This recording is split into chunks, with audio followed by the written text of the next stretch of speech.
Tal como tinha prometido, vamos agora dar início à sessão seguinte, o tema da Impact Collective, Remote, vou chamar ao palco a nossa oradora, Nadia Labs, cofundadora da Impact Collective. Perdão. Nadia, the stage is yours.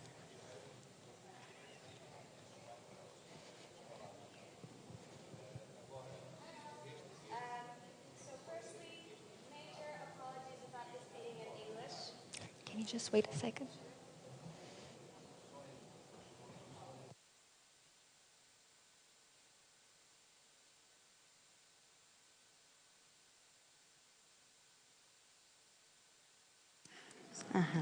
Got it.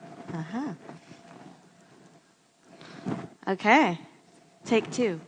So firstly, major apologies that I'm speaking in English. My Portuguese should be much better at this point.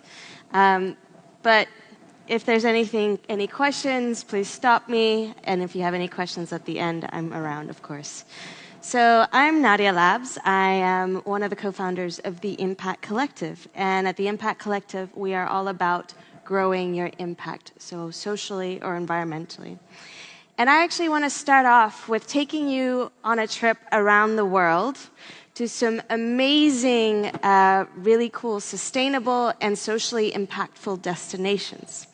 So first up, strap up, and we are flying over, or maybe more sustainably, we can travel another way. We are heading over to Costa Rica. So Costa Rica is the second most environmentally sustainable country in the world. It's been certified for sustainable tourism, and what's been really fantastic, it attracted a bunch of really helpful, sustainable organizations to be able to help achieve this. And this makes it a major attraction for people to come to visit, but also in terms of a country to thrive and really benefit the nature that it has. Then, let's hop on over to Kenya. So Kenya, on the other side of impact, is a very socially impactful destination. So there are over 44,000 social enterprises. So those are mostly benefiting local communities there. And this has actually made it a top regional destination for impact investment. So because all these really cool, socially impactful things are happening in that location, it's attracting a lot of that impact investment money, which has made the region really thrive as well. So this is really great for these countries in these areas, but what about the rest of the world? The rest of the world where maybe they don't have that access so easily to these networks of investors, of organizations, or even support in being able to grow that kind of ecosystem. So the areas that we're talking about are more the remote locations around the world where their hubs aren't necessarily existent just yet. So for example, here we see an opportunity. So firstly, globally, impact is on the rise. So 1 in 4 new enterprises within only the EU, for example, are actually social enterprises. And when I say social enterprises, these are for-profit businesses that are creating social or environmental impact. So where they're using business as a force for good. And also, this type of economy is expected a $26 trillion investment growth. So that's 12 times the amount that's currently being invested in this space. That's because investors care more and more to make sure that their money is going towards impactful areas, that it is doing good versus harm. On the other hand, besides the coupling of impact being on the rise, we also have this somewhat new term of remote work.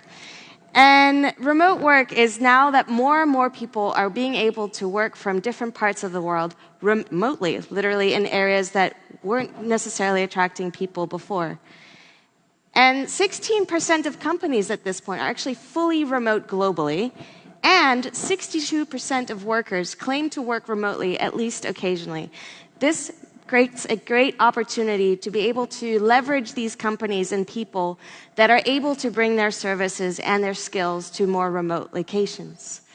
So we see this opportunity in remote locations, and we're starting to look at it at these places. So firstly, for the past 5 months, my partner and I were living in Madeira, and we noticed, what a great place. You guys are probably familiar with Madeira. And it actually is being planned for sustainability certification by 2027. And this is a beautiful island where there's a lot of opportunity for green tech, for ocean tech, for a bunch of social innovation to be happening there. But it isn't quite there yet. It's also the 4th best location for remote work, and it's really attractive for businesses to actually set up there. So there's a bunch of incentivization from tax sides, but also ease of business. So we see here a location that is able to attract more socially enterprising businesses to be able to benefit this type of location. And what we are envisioning is that we want to turn remote locations like these into impact destinations. So what we mean by that is, take the case of Madeira, we see opportunities. So for example, this is Tiago. He is the founder of BioReboot, and they create bioplastic alternatives out of banana leaf waste. Pretty awesome. However, so he's based in Madeira and is a local there. He's having trouble getting access to mentors, trainers, resources, funding that aren't quite all available in Madeira. But we're able to provide this access to him with our kind of more global access of networks. Secondly, there's an opportunity of companies like this. So this is EcoWave Power. And they turn wave energy into energy. So energy that can be used for the local citizens. And Madeira being the island and being surrounded by the kind of ocean ecosystem it is in, makes a perfect place for a company like this to be able to bring their solution. Then there's things like social enterprises that work on buildings that have been left in ruins and are abandoned and turning them into buildings for purpose for the local community, like working spaces for companies or for those that have a hard time affording homes, and being able to create a social enterprise business out of this as well. So Madeira is full of these types of buildings, so definitely a lot of opportunity there. Then there's social enterprises that help integrate vertical farming and other self-sufficient aspects of self-sustaining buildings into the existing buildings already. So again, here, lots of building opportunities to make Madeira greener. And finally, there's e-bins like this, where you can put in your waste and it starts to sort it through recycling and compost and manages to compact it so that transportation is limited. And this helps for places like Madeira being an island where sending waste can be quite a cost to them as well. So this is one example of how we envision remote locations like Madeira to be able to attract the right kind of support to build this kind of social and sustainable impact ecosystem. Then let's hop on over to Tursi. Tursi, you might not have heard of because it's a tiny town at the south of Italy and Matera. So this is one of many, many villages in Italy that is suffering from depopulation. So people have moved out, the younger generation definitely, because they're looking for work. We also now have an aging population that's left that has a hard time accessing services and products that are beneficial for them because they're quite removed from municipalities. However, places like Tursi are now becoming digital nomad destinations. So there's a project set up there right now in order to get more people, digital nomads, to be able to come and work remotely from places like Tursi. And there's a bunch of local municipality support. They want to see a thriving ecosystem in their town, and they're trying to support initiatives that can help do this.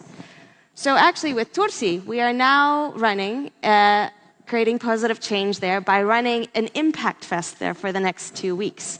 So starting actually on Sunday, up for the next 2 weeks, we are running a 4-day event where we are working with locals in order to see what are the challenges that they're currently facing and how can the digital nomads that are starting to come into the villages here start to create positive change together and provide solutions. Because digital nomads coming to a location is, of course, could be very helpful economically, but socially and environmentally, let's make a really good mark on that location as well.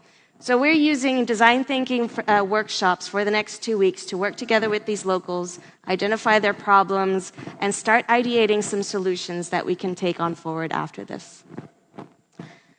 So at the Impact Collective, the way that we're leveraging this is through our network. So we are providing access from locals and from existing infrastructure outside of us in our network. So whether it's connecting social entrepreneurs as enterprises that are locally, to funding, to co-working spaces, to universities, to incubators and accelerators, all these folks are within our network, and we want to start be able to connect the bridges, or connect the dots and create the bridges between them, because this will help them build up that kind of impact ecosystem remotely.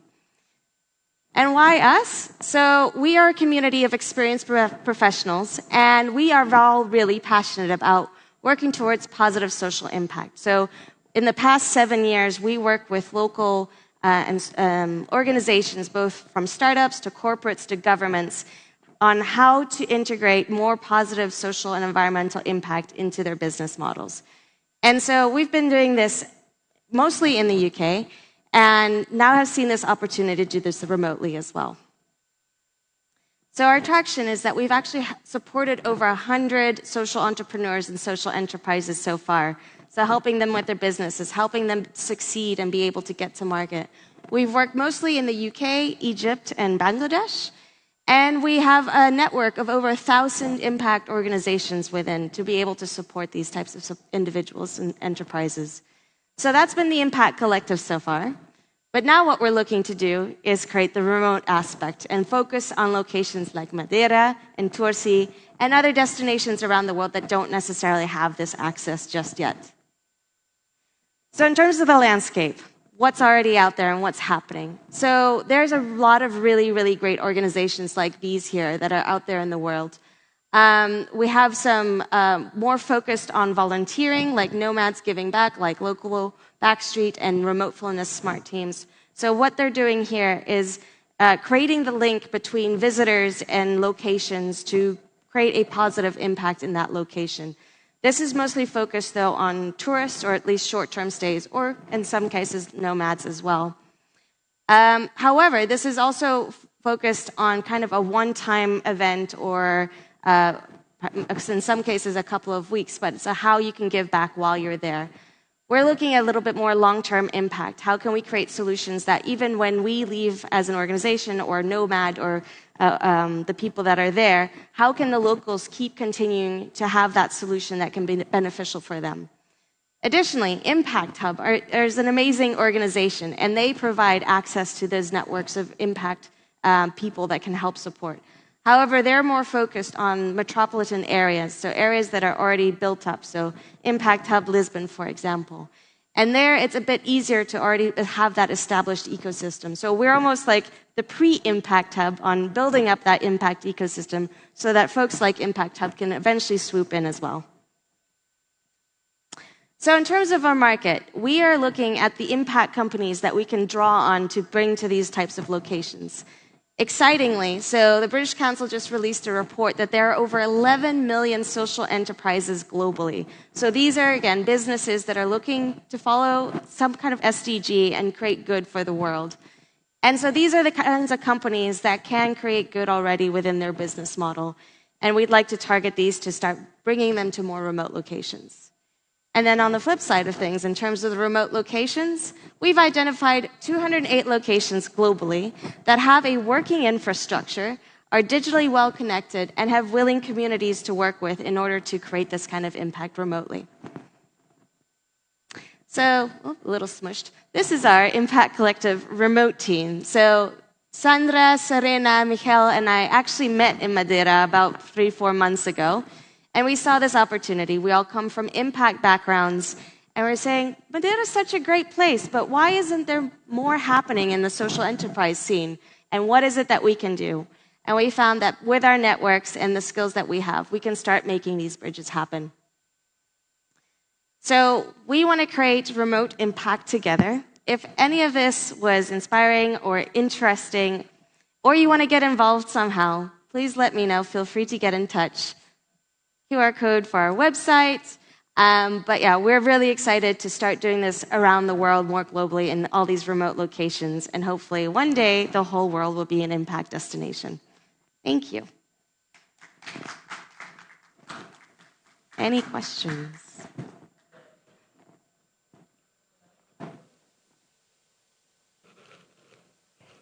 Guys?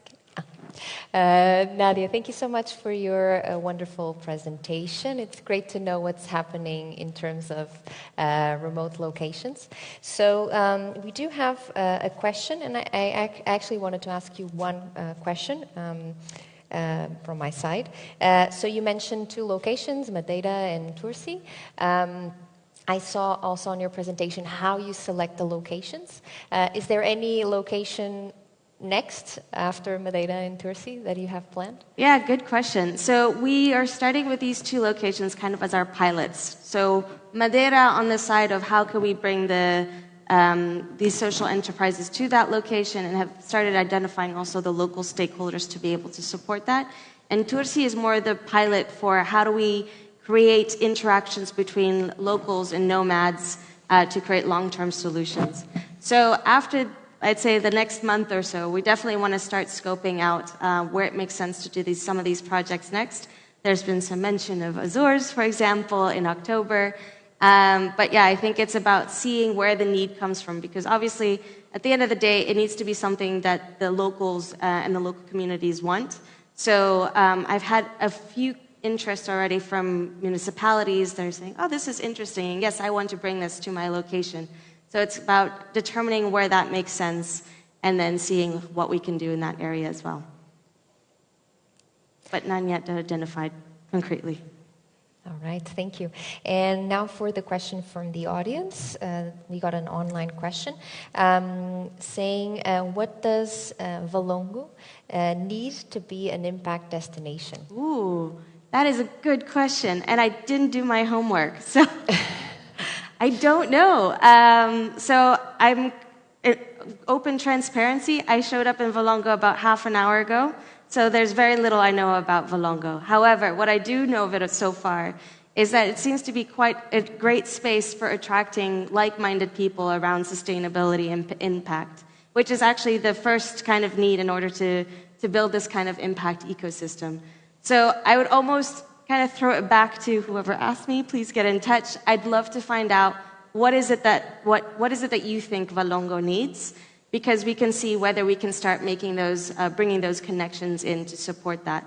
But I would say definitely having that community-based need to identify what do you think the challenges are here, and we're not experts on each of these locations. So yeah, you guys tell us, and then we can see how we can support. All right. But that'd be great. Thank you. I think we have someone here in the audience that might talk to you about that. Thank you so much, Nadia. Great. Thank you, guys.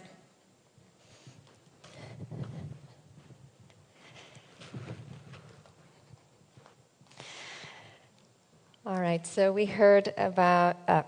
peço desculpa, que ia continuar com o inglês. Ouvimos então sobre trabalho remoto e vamos dar agora início à próxima sessão, que se chama Precision Fishing for a Sustainable Future. E eu vou chamar ao palco o próximo orador, Dan Watson, cofundador e CEO da Safety Net Technologies. Dan, you can come to stage. Thank you.